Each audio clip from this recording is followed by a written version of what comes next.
ঈদ উৎসবে মেতেছেন সৌদি আরবের স্থানীয় ও প্রবাসীরা। 9 দিনের দীর্ঘ ছুটিতে আনন্দিত তারা। প্রিয়জনদের ছাড়াই ঈদ উদযাপন করতে হচ্ছে বেশিরভাগ প্রবাসীকে।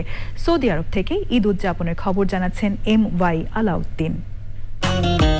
মরময় দেশটিতে ঈদের আনন্দ ভাগাভাগি করে নিচ্ছেন ধনী দরিদ্র সব শ্রেণী পেশার মানুষ। আবহাওয়া অনুকূলে থাকায় ঈদের আনন্দ উপভোগ করতে বেরিয়ে পড়েছেন পরিবার পরিজন নিয়ে থাকা প্রবাসীরা।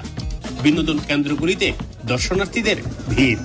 We usually as Saudi celebrate Eid in our family house.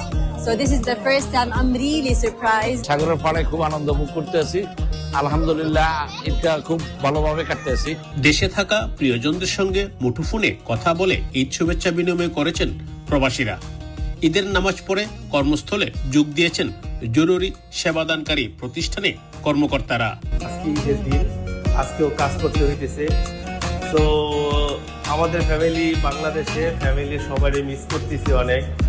ঈদের অনাবিল আনন্দের রেশ সারা বছরই থাকুক এমন কামনায় প্রবাসীরা।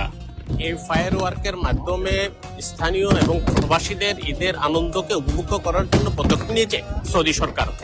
ধনী গরিব সবাই মিলেমিশে ঈদ উদযাপন করছেন দেশটিতে। দেশে এবং প্রবাসে সবাইকে ঈদের শুভেচ্ছা, ঈদ মোবারক। সৌদি আরব থেকে MY আলাউদ্দিন, চ্যানেল আই।